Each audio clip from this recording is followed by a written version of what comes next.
พายุ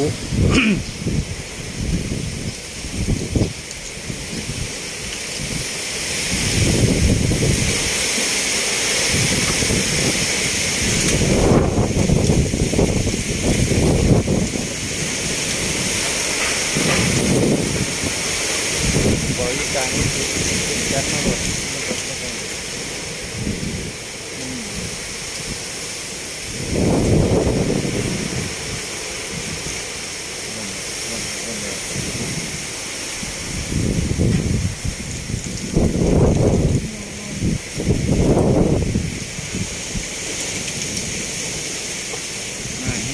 พี่น้องเลย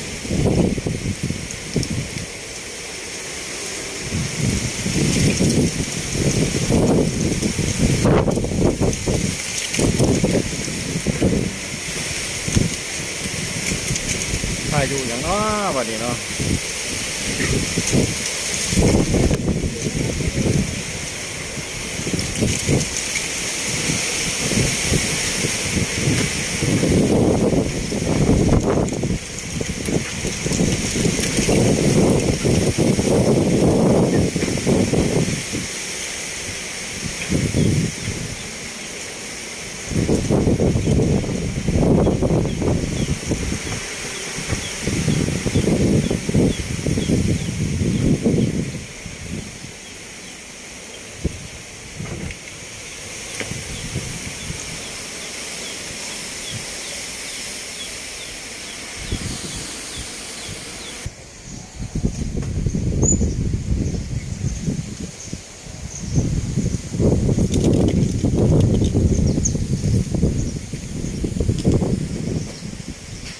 ป่าไหลยาวๆเลยบ้าน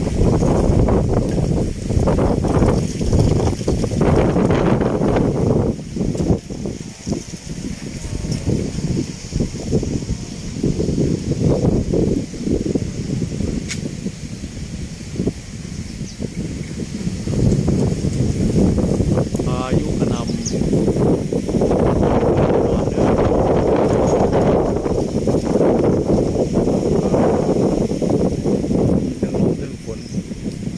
กำลังที่มา